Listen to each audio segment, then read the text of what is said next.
Who's there? We mustn't leave any witnesses. No third person can know what we just talked about.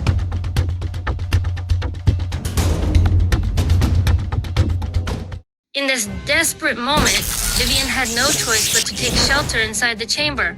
She prayed the two men wouldn't find her, but the instant she slipped inside, she witnessed a purple lightning bolt slosh across the sky, coiling around the device's lightning rod like a living python.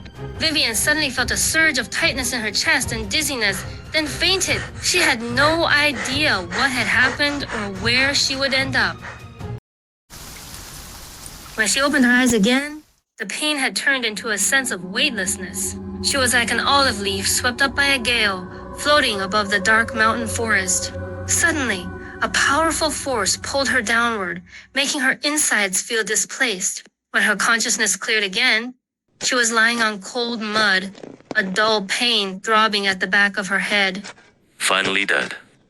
A hoarse voice speaking Latin sounded in her ear. Vivian struggled to turn her head and saw a slave in a coarse linen tunic note.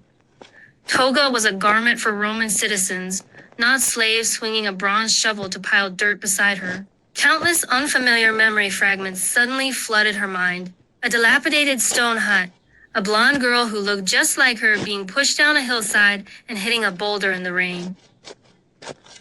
Ah! A scream burst from her throat as a searing headache shot through her.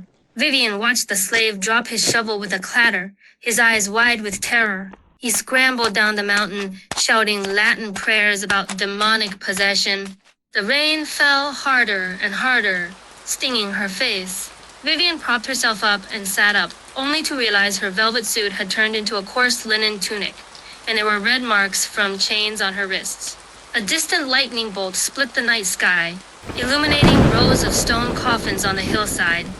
Each stone slab bore the same wolf's head emblem, a slave mark from the time of Sulla's dictatorship in 70 BC.